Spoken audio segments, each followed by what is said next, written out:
SNL's Weekend Update returns to help make sense of this crazy summer. Saturday Night Live is sending Weekend Update anchors Colin Jost and Michael Che on a special assignment to host a 4-week primetime summer series covering news events before the show returns in the fall.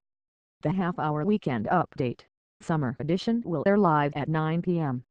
yet for the next 4 Thursdays on NBC. It hasn't even been 3 months since SNL's season finale, but it feels like a lifetime given the current, crazed news cycle. Consider just some of the events the show wasn't on air to poke fun at: Trump's Cove tweet, James Comey's congressional testimony, news of Donald Trump Jr. and Jared Kushner meeting with a Russian lawyer, Chris Christie's beach trip, the GOP's failed attempt to repeal Obamacare, O.J. Simpson being granted a role, Sean Spicer's departure, and the rise and fall of Anthony Scaramucci. Missing Scaramucci was sort of like mixing Christmas, Jost told NBC News about the now former White House communications director, whose brief tenure included a profanity-filled interview with The New Yorker.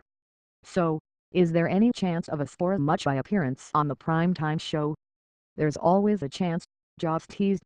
Weekend Update Summer Edition will be a mix of traditional behind-the-desk jokes, features and guest appearances from cast members and possibly other special guests. This gives us a little more runway to have some more fun, Che said. It will be a little looser than normal, Jost said. It's summer and our brains aren't really working yet, so it will be a little looser.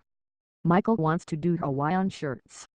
The summer show will continue to take advantage of being live to make last-minute additions to address breaking news that happens before showtime. That's the thing about this show, we're always kind of figuring it out as the week plays out, Che said. Since it's news, you never know. Sometimes we have to scrap the whole show just to do another one because something big happened. Weekend Update has been a staple of SNL since the late-night comedy institution's first episode in 1975, with Chevy Chase in the anchor seat. Che and Jost, who shared anchor duty since 2014, also appeared on MSNBC during coverage of the 2016 Republican and Democratic national conventions. Last season was the show's most watched in 24 years, with 26% more viewers than the previous year, according to NBC.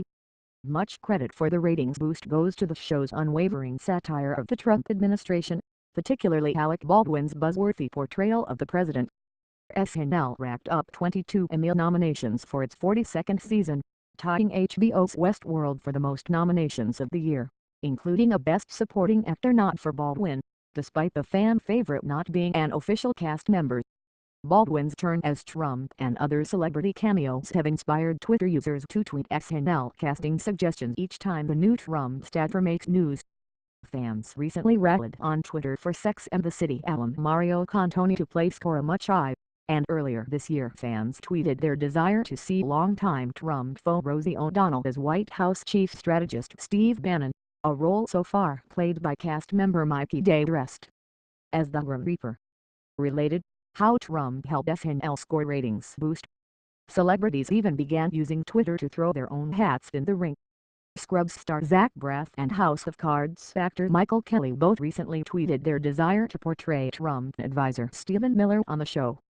But Jost cautions that Twitter auditions are not the best way to land the part. If you're a celebrity who wants to play someone, I feel like the worst approach is to tweet out something about wanting to play them, he said, citing one of the show's most popular surprise cameos. When Melissa McCarthy did Spicer the first time, Jost said, it took people a solid minute to process. Wait, is that Melissa McCarthy dressed as Sean Spicer? And that's fun. Yeah, it's fun when it's a surprise, Che agreed. I think people like when it's a surprise. But we also understand why they're playing along.